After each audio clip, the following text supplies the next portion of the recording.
ଆଜି ଗୋଟେ ବଡ଼ ଅଫିସ୍ ଡବା ଖୋଲିବା ଆଉ କାରଣ କ'ଣ ଏତେ ବଡ଼ ଡବା ଆଣିବାର ମୁଁ ଟିକେ ଧୈର୍ଯ୍ୟ ଧରନ୍ତୁ ମୁଁ କହୁଛି। ଆଉ ଏଇ ପେଡ଼ି ଭିତରେ ଅଛି ଆପଣମାନଙ୍କର ଅତି ପ୍ରିୟର ଜିନିଷ କ'ଣ କହିବି ଆପଣମାନେ ନିଜେ ଦେଖନ୍ତୁ। ମୋତେ ଅଫିସ୍ରୁ ମିଳିଥିଲା 1.5 କେଜି ଚିକେନ୍।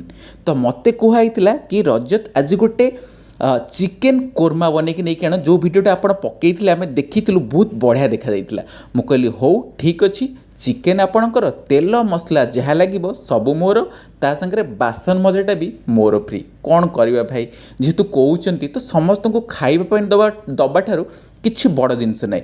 ତ ଚିକେନ୍ କୋର୍ମା ଖାଇକି ସମସ୍ତଙ୍କର ରିଭ୍ୟୁ ପୁରା ବଢ଼ିଆ ଥିଲା, ସତ କଥା କହୁଛି। ଆଉ ଖାଇବାଟା ପୁରା ଜବରଦସ୍ତ ହେଇଥିଲା, ସତ କଥା କହୁଛି। ମୁଁ ତ ଭାଇ ପୁରା ଆଜି ଓହୋ, ମାଗଣା ଚିକେନ୍ କିଏ ଖାଆନ୍ତିନି ଭାଇ, ମାଗଣା ଚିକେନ୍ ଗିଳି ଦିଅନ୍ତି। କାରଣ କ'ଣ ଜାଣିଛନ୍ତି, ଯେଉଁ ଅଳ୍ପ ଚିକେନ୍ ବଞ୍ଚି ଯାଇଥାଏ ନା, ମାନେ ସମସ୍ତଙ୍କ ମନ ଭିତରେ କମ୍ପିଟିସନ୍ ଚାଲିଥାଏ କିଏ ଆଗେ ସରେଇବ ସେଇ ଚିକେନ୍ଟାକୁ ଆଗେ ଖାଇବ। ଆପଣମାନେ ଏମିତି ଭାବନ୍ତି ନା ନାହିଁ, ନିହାତି କହିବେ କ'ଣ।